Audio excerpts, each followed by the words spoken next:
En este video voy a hablar acerca de la fragmentación y el ensamblado de paquetes. ¿Sí? Aquí el problema básico es justamente ¿qué queremos resolver con la fragmentación y el ensamblado?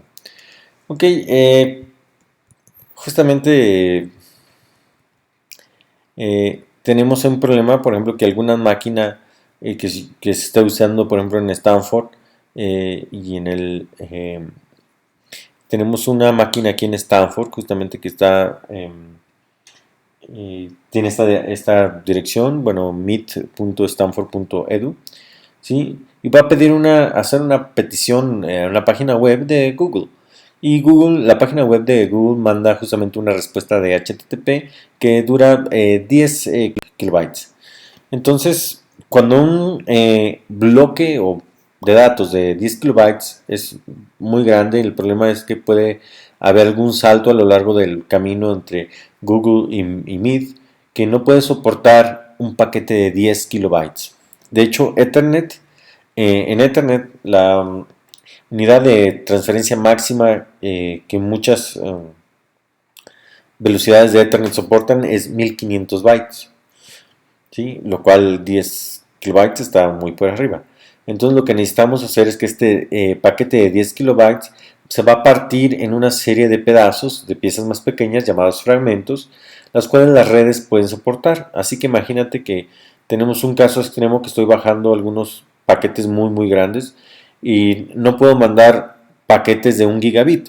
Ellos van a ocupar justamente el canal por cantidades enormes de tiempo. Entonces lo que quiero hacer yo es partirlo en pedazos o en paquetes mucho más pequeños. Así que en este caso yo puedo decir que aunque sea o se fragmente en un tamaño de trama de por ejemplo 1.5 kilobytes.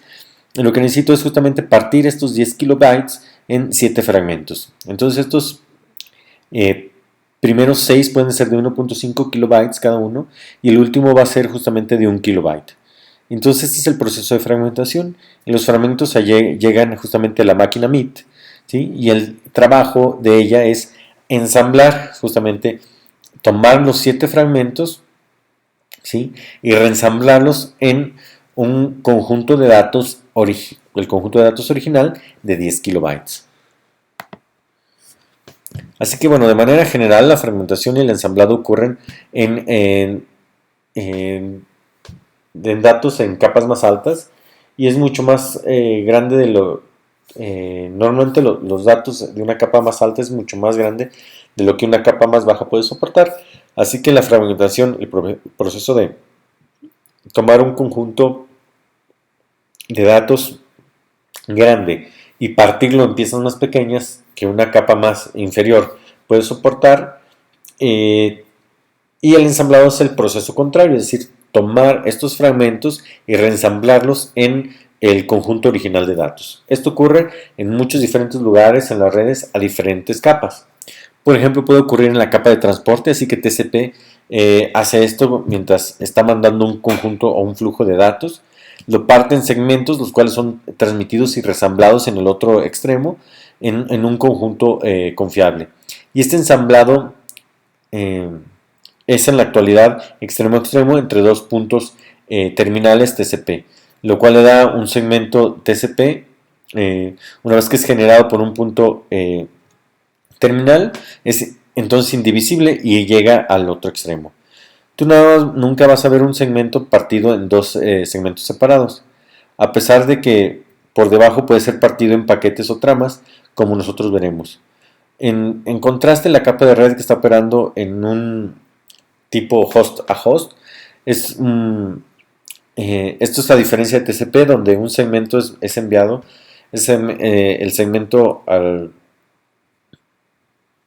del punto extremo será recibido cuando llegue. Con IP en la capa de red es posible tener nodos intermedios que toman el paquete y lo parten, ¿sí?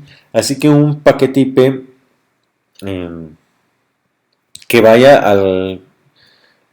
atravesando la red en un punto intermedio puede ser partido en múltiples fragmentos IP, lo cual en el punto extremo tienen que ser resamblados en un paquete original IP.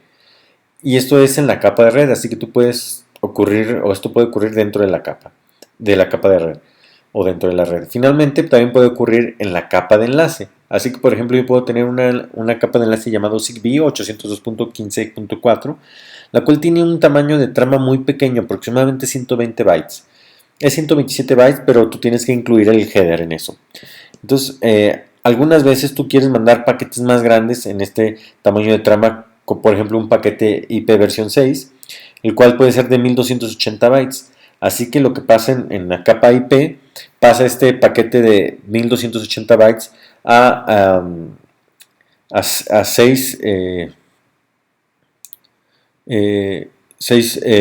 low PAN, llamado IPv6 Low Power Personal Area Network.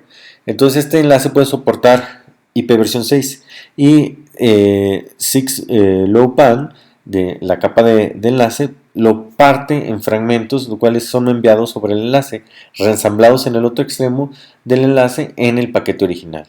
En este caso, los fragmentos son puramente en el enlace y la red no necesita verlos. En el caso de IP, la red necesita verlos. Y en el caso del transporte, la capa de transporte los ve. Pero otros segmentos de transporte no son partidos. Entonces veamos un ejemplo concreto, uno de los casos muy comunes en la fragmentación. La gente intenta evitar que esto, pero es un mecanismo muy simple y es bueno explicarlo de cómo la fragmentación funciona en IP en el protocolo de Internet. Entonces imaginemos que tenemos un ruteador entre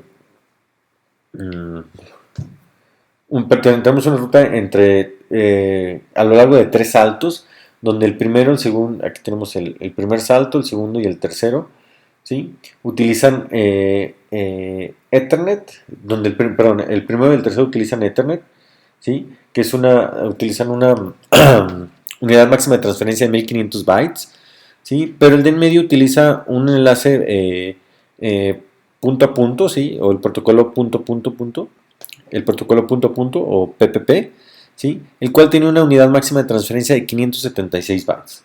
Eso significa que la capa de enlace, las tramas solo pueden soportar 576 bytes de datos, ¿sí? En este caso, o 1500 bytes de datos en estos otros casos en su carga útil. Entonces lo que pasa ahora es que alguna aplicación, ¿sí? Justamente en el host de la izquierda, quiere mandar 1400 o un paquete, una carga útil de 1400 bytes. Entonces justamente lo va a ver el primer salto y bueno, 1400 bytes caben muy bien en 1500 bytes, entonces estamos bien. Vamos a tomar justamente esta carga de 1400 bytes, un encabezado IP que son 20 bytes y tenemos 1420 bytes. Entonces vamos a poner justamente una trama Ethernet que son los 1420 y cabe justamente perfecto dentro de ella. Pero lo que pasa es que cuando llegamos ¿qué es lo que pasa cuando llegamos al segundo host? Nosotros no podemos tomar esta carga útil de 1400 bytes y ponerle una trama de PPP porque no va a encajar o no va a caber. Entonces IP toma el paquete original y lo parte en 3 fragmentos, ¿sí? Esto es algo de lo que va a ocurrir aquí. En este nodo va a recibir el paquete IP por un lado y va a darse cuenta que no lo puede poner aquí en el enlace PPP y va a generar 3 segmentos separados de paquetes IPs, ¿sí? Cada uno, ¿sí? Justamente de 512, 512 y 376 para que se cumplan los 1400 bytes. Entonces el truco es que una vez que este paquete esté fragmentado en el segundo nodo, estos fragmentos tienen que pasar a la red sin ser cambiados. Lo que va a pasar es justamente que en el tercer nodo, si no los va a reensamblar. De hecho, lo que va a pasar es que solamente los va a retransmitir y va a poner esos 3 fragmentos IP dentro de tramas Ethernet y va a retransmitirlos justamente hacia su destino.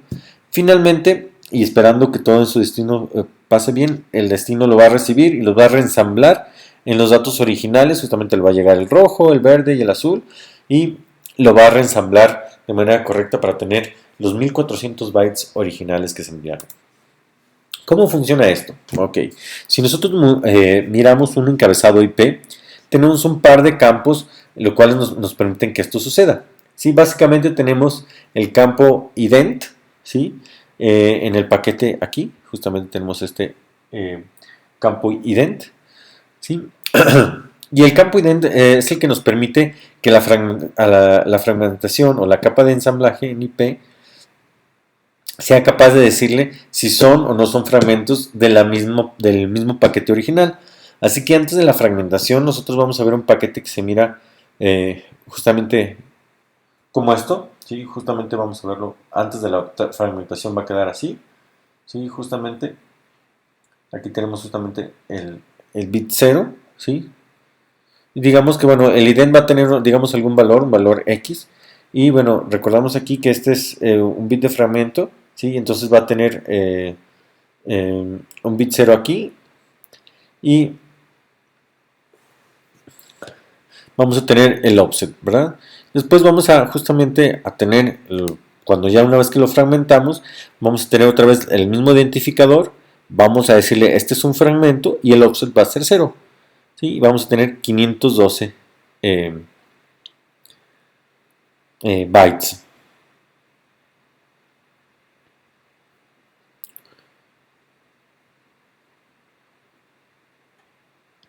Ok, el segundo bloque va a decir otra vez, soy un identificador del paquete X, soy un pedazo, y el offset, bueno, en este caso si estoy mandando 512, tengo que ponerle aquí en lugar de 64, 512, ¿sí?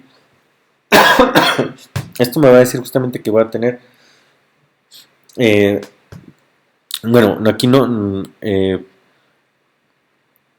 voy a poner simplemente, este es un multiplicador, ¿sí? Lo que se pone aquí es en el offset, ¿sí? Quedamos que el segundo paquete va a empezar en el byte 512, el cual va justamente del byte del 512 al 1024. Entonces el valor del offset indica esto. El campo de offset no está en términos de bytes, sino en pedazos de 8 bytes. Entonces, si nosotros multiplicamos 64 por 8 nos da 512. Entonces, por eso no ponemos 512 aquí, ponemos 64. Y lo mismo acá, ¿verdad? Si nosotros multiplicamos 128 por 8 nos da 1024. ¿Sí? Entonces, esta es la manera justamente que el receptor al final puede saber que tiene que ensamblar estos bloques, ¿verdad? Porque todos tienen el mismo identificador, ¿sí? El de acá dice no está partido, esto es una entidad conjunta, pero cuando yo pongo este bit, sí me está diciendo no, este es parte de un paquete más grande que se identifica con X. Y esto, por ejemplo, empiezas en el offset 0, es decir, esta es la primera parte. Después, como dices que es de 512 bytes, entonces la segunda parte tiene que empezar en 512. Si aquí esta también te dice que es de 512, esta tiene que empezar en 1024. Ok, entonces la fragmentación en el caso de IP es realmente útil porque le permite al punto extremo generar un paquete IP sin tener que preocuparse acerca de las unidades de transferencia máximas intermedias que van a utilizar los enlaces. Así que es una manera genial para un punto extremo para ser capaz de generar paquetes sin tener que tener propiedades para el trayecto completo, especialmente si el trayecto es dinámico. Una vez dicho esto, en la práctica los sistemas realmente tratan de evitar la fragmentación IP. La razón de esto es que tú de repente puedes tomar un paquete y tener y poder cambiarlo a múltiples paquetes. Entonces las probabilidades de que alguno de esos paquetes sean perdidos o se tiren se incrementa, ¿sí? Entonces, por ejemplo, si tú tienes un por ciento de paquetes tirados, de repente tú incrementas la probabilidad de que uno de los paquetes de esos tres sea tirado debido a que el paquete original puede perderse. IP no soporta ninguna confiabilidad o retransmisión de estos fragmentos si un fragmento se pierde. Generalmente si se pierde uno de estos fragmentos, generalmente tú tienes que retransmitirlos todos de nuevo, utilizando una capa superior. Así generalmente tú quieres evitar la fragmentación de IP. Y bueno, un truco interesante en nuestro enfoque es que TCP algunas veces utiliza escoge un tamaño de segmento para evitar la fragmentación, ya que los segmentos TCP pueden ser de cualquier tamaño que TCP quiera, lo cual intenta generar segmentos que quepan dentro de paquetes IP y no fragmentos en el camino del destino. Y la manera que esto es justamente poniendo la bandera de no los fragmentes. Así que la conexión TCP eh, se abre hasta que, por ejemplo, empiezo ya a tratar de enviar una trama de Ethernet de 1500 bytes y yo le pongo justamente el bit de no fragmentar. Y si yo obtengo un error de ICMP, es decir, no puedes mandar esta cosa, tú tienes que fragmentarlo. Si, por ejemplo, de repente yo puedo tener un enlace PPP que es este 512, ¿sí? Entonces justamente utilizo una búsqueda binaria, ¿sí? En la cual comienzo justamente con tamaños como de 1500 bytes. De hecho hay un RFC que habla de estas opciones y justamente voy bajando hasta que encuentro una que pueda pasar, ¿verdad? Y justamente se trata de obtener el segmento o el tamaño de segmento óptimo, el cual no tenga fragmentación. Pero eso también incluye minimizar el encabezado o el desperdicio por encabezados. Y esto es justamente que mucho del payload, muchas veces estoy mandando más encabezado que payload, dado que, bueno, estoy minimizando el número de segmentos que se mandan.